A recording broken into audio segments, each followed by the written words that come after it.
Assalamualaikum warahmatullahi wabarakatuh, Bu Ika. Waalaikumsalam Bu Erna. Bagaimana kabarnya Bu Ika hari ini? Alhamdulillah sehat. Bu Erna sendiri bagaimana? Sama Bu Ika, alhamdulillah sehat juga Bu Ika. Senang rasanya saya bisa bertemu dengan Bu Ika pada pendampingan yang ke-6 ini. Dan pendampingan yang ke-6 ini merupakan pendampingan yang terakhir saya naik ke Medon nih. Iya. Tidak terasa ya Bu Ika ya? Iya Bu Erna. Nah ini nih Bu Ika, pada pendampingan yang ke-6 ini saya ingin mencatat secara keseluruhan tentang ilmu-ilmu yang sudah dialami Bu Ika, yang sudah didapatkan Bu Ika di LMS ya, di pendidikan guru penggerak tentang pemetaan aset. Saya pengen tahu tentang pemetaan aset yang ada di SDN Medowo 3. Seperti apa Bu Ika? Saya akan mencatatnya Bu Ika. Ya baik Bu Erna. Untuk aset yang dimiliki oleh SDN Medowo 3 itu berupa ruang kelas yang terdiri dari 6 ruang. Jadi kita sebenarnya kekurangan ruangan Bu Erna. Iya kurang ya. Iya kurang. Jadi ada satu ruangan digunakan untuk 2 kelas dan Disekat itu ya? Iya disekat karena kebetulan juga muridnya sedikit, jadi menyekatnya itu disesuaikan dengan jumlah murid, yaitu kelas 2 dan juga kelas 4 dijadikan satu ruangan, dan satu ruangan berikutnya dijadikan sebagai ruang kantor guru, juga kepala sekolah jadi satu ruangan. Jadi satu Iya. itu ya. Kemudian untuk kamar mandi yang kami miliki itu ada 3 Bu Erna, 3 ruangan, tapi yang satu itu tidak dipergunakan karena terkendala dengan pengambilan air. Oh, yang tutup itu ya berarti? Iya, jadi yang di belakang itu tidak bisa digunakan karena dulu waktu pertama digunakan memang lancar, tapi kemudian ya karena daerah pegunungan gitu ya, jadi agak sedikit kesulitan untuk mencari sumber air yang bisa melewati di ruangan kamar mandi yang sekarang terkendala itu. Selain Tapi itu apa lagi Bu? untuk itu ketika tidak digunakan kita gunakan sebagai gudang akhirnya Bu. Kita manfaatkan karena ada banyak bangunan bekas bangunan genteng, nah seperti itu paving yang masih sisa akhirnya kita gunakan seperti Dimasukkan itu. situ ya. Kita manfaatkan, jadi tidak kita biarkan seperti itu. Terus 2 kamar mandi digunakan juga digunakan secara maksimal, juga dibersihkan sama anak-anak biasanya.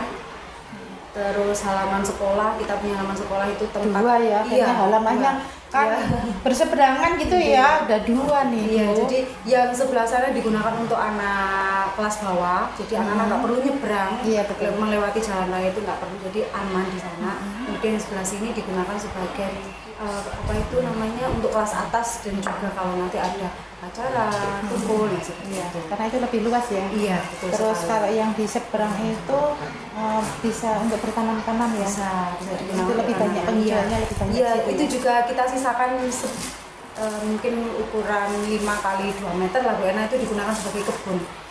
Sebagai kebun untuk anak-anak menanam sayuran seperti itu. Iya. Terus ini saya pengen tahu nih, dalam pemetaan aset ini itu kira-kira ada tokoh-tokoh yang terlibat di dalamnya ya tentunya. Ya, Kira-kira siapa saja Bu? Ya pasti ada Bu Erna. Dalam pemetaan aset itu kita ada kepala sekolah, kemudian Bapak Ibu guru, juga wali murid itu kita ambil dari ketua paguyuban masing-masing kelas. Jadi ada kelas 1, 2 sampai 6 ketua paguyuban, kemudian dari komite. Oh iya. Selain itu ada enggak ya Bu yang terlibat, mungkin ada tokoh masyarakat Ada. di luar Kita terus masukkan terlibat? tokoh yang ada di sekitar sekolah seperti itu. Oh iya, ada tokoh juga ya di dalamnya ya. Nah ini saya pengen tahu ini, karena saya sudah melihat asetnya, kemudian tokoh-tokohnya itu sudah saya catat ini. Saya pengen tahu nih bagaimana cara atau proses untuk mengidentifikasi pemetaan aset di SDN Medowo 3 ini.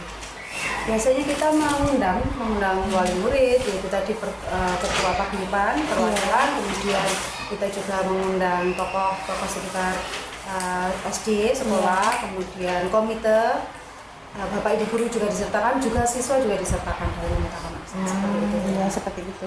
Mungkin ada tantangan tersendiri di dalamnya Bu?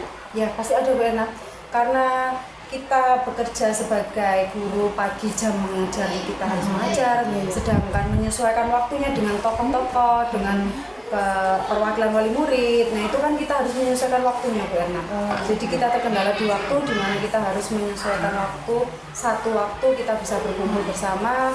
Apalagi Bapak Kepala Sekolah kami ini juga tidak hanya di SD Negeri Medowo 3, tapi juga di SD Negeri Kemiri, juga sama-sama satu kecamatan Kadangan. Kita harus menentukan waktu yang sama agar kita bisa berkumpul jadi satu, kemudian memetakan aset bersama-sama. Iya.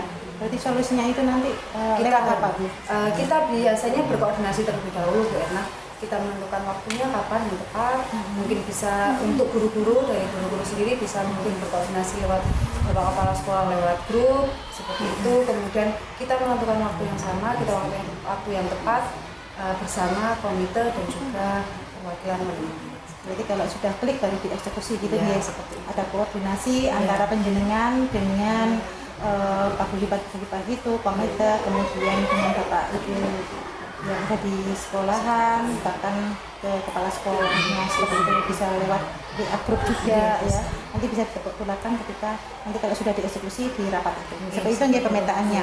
Nah, kira-kira ada perasaan apa yang muncul pada diri Bu Ika nih? Perasaannya senang, Bu Ena. Senang, dan ya. juga takjub, istilahnya seperti ini. Oh, ternyata ada aset yang menurut kami itu bukan aset, jadi nggak masuk akal. Ternyata oh ini aset juga. Seperti contoh lingkungan sekitar, Bu Erna, di mana di SD Negeri Muda 3 itu sekitarnya itu kan banyak yang memelihara sapi perah. Iya, ya. Ternyata di peternakan sapi perah, orang-orang yang sedang melaksanakan pemerahan sapi, susu sapi itu juga bisa kita jadikan aset, di mana kita jadikan sebagai sumber belajar anak-anak, membantu proses mengajar para guru. Jadi kita langsung terjun langsung ke sana, itu juga bisa dijadikan aset. Ada perasaan senang ketika bisa merasakan bahwa itu ada aset yang tidak disadari seperti itu. Ada pertimbangan tersendiri apa tidak, Bu? Ketika ini loh sebenarnya ternyata aset ya. Tentunya ada pertimbangan tersendiri. Apa itu, Bu? Salah satunya pertimbangannya itu kegunaannya dari aset tersebut. Jadi ini bisa kita gunakan sebagai betul sekali, manfaat dan kegunaannya. Jadi ini bisa kita jadikan sumber belajar anak-anak. Salah satu contohnya itu kemarin waktu P5, waktu kegiatan P5 itu kita menggunakan temanya itu kewirausahaan. Kewirausahaan kita manfaatkan dengan sumber daya yang ada di sekitar sekolah. Salah satunya yaitu susu kita ambil dari sapi perah yang ada di sekitar SD Negeri 3. Jadi kita manfaatnya bisa kita jadikan sebagai sumber belajar kita untuk melakukan P5. Jadi seperti itu, Bu Ena, salah satu. Jadi anak-anak langsung terjun secara langsung realnya ya. Jadi bukan hanya sebuah teori-teori saja, tetapi mereka juga langsung praktek secara langsung di P5 itu ya. Oke. Nah, saya pengen tahu ada perubahan yang terjadi pada diri Bu Ika selama 6 bulan ini seperti apa kira-kira ada perubahan? Ada perubahan, Bu Ena, yang saya rasakan seperti ini.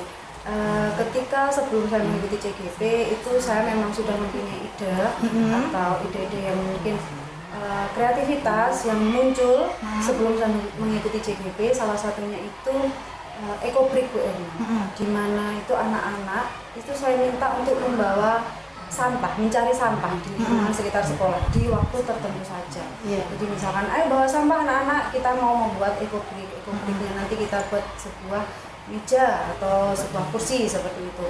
Nah itu ketika saya sudah mengikuti program guru penggerak, dari situ saya kembangkan lagi, Bu Erna. Jadi nggak berhenti di situ saja. Kalau sebelumnya anak-anak saya minta mencari sampah itu hanya di hari Sabtu saja, kemudian dikumpulkan. Sekarang enggak, Bu Erna, saya lanjutkan di mana anak-anak saya minta untuk membawa sampah, jemput sampah di setiap hari. 1 minggu itu ada 2 hari untuk membawa sampah dari dia berangkat sampai dia ke sekolah. Jadi ketika dia berangkat menemukan sampah itu dijemput, langsung dijemput kemudian dikumpulkan. Seperti itu.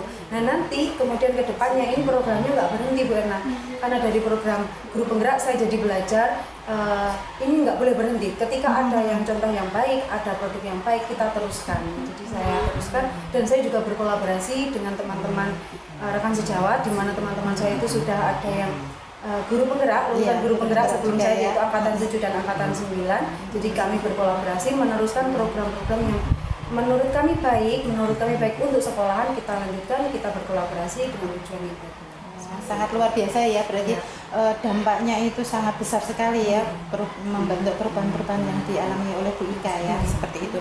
Saya pengen tahu nih Bu, ada enggak ya sebuah rencana itu nanti kedepannya itu yang lebih menantang lagi bagi Bu Ika?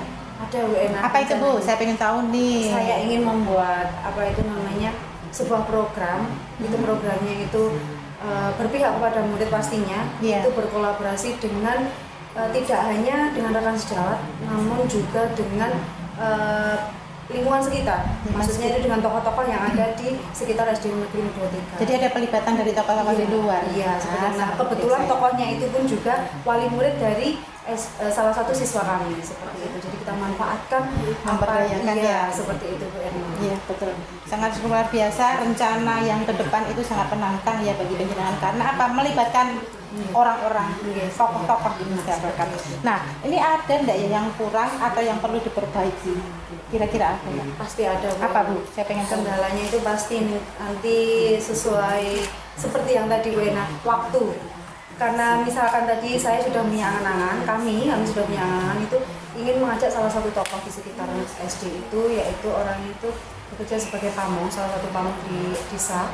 Kemudian inginnya kami itu mengundang beliau, memberikan sebuah materi penjelasan sosialisasi berupa tentang gimana sih letak geografis di sekitar Mudo 3, apa saja yang ada di sini. Nah, seperti itu anak-anak jadi bisa tahu. Namun terkendala waktu di mana beliaunya juga bekerja pastinya Bu Erna. Bekerja di desa, di kantor desa di jam pagi. Nah, sedangkan kami kan pelaksanaannya juga di jam pagi hari. Jadi kita masih menentukan kapan waktu yang mungkin bisa mendatangkan dan sesuai dengan jam anak-anak seperti itu. Oh gitu ya. Kebetulan Bu, di lembaga saya ya di TK YBBK Sidoarjo itu kan bersampingan dengan balai desa.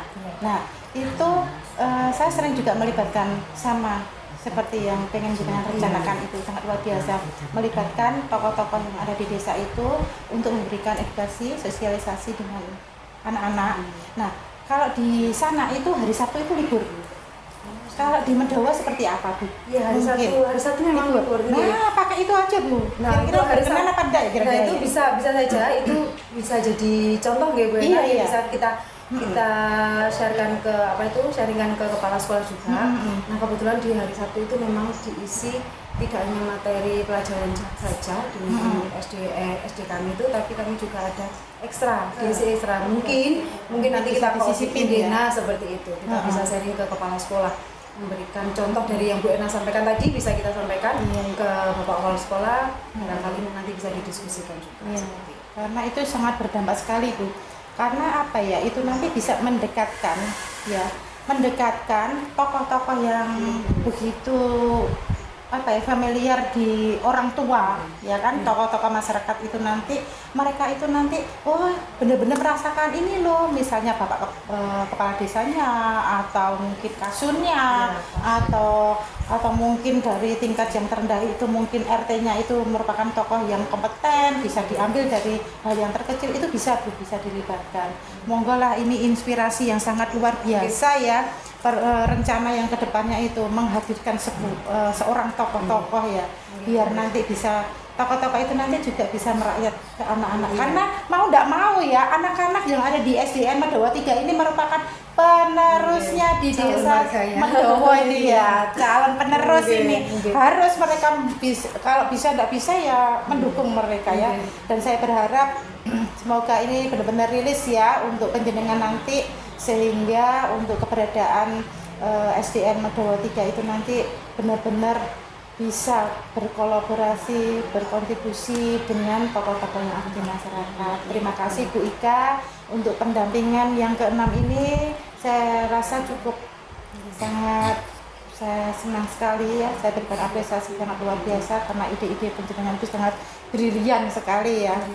Pelibatan itu yang menjadikan sebuah prioritas itu secara tidak langsung itu masuk dalam topik ini pemetaan akses. Benar kan? Nah, seperti itu. Terima kasih. Kita akan bertemu lagi dengan Bu Ika pada loka yang ke-7 pada hari yang ke-1 dan ke-2 tanggal 22-23. Dan tentunya akan bersama dengan teman-teman kita juga CDP yang lainnya. Saya akhiri ya Bu Ika ya. Saya ucapkan selamat siang buat Ika. Selamat siang Bu Erna, terima kasih. Sama-sama Bu Ika.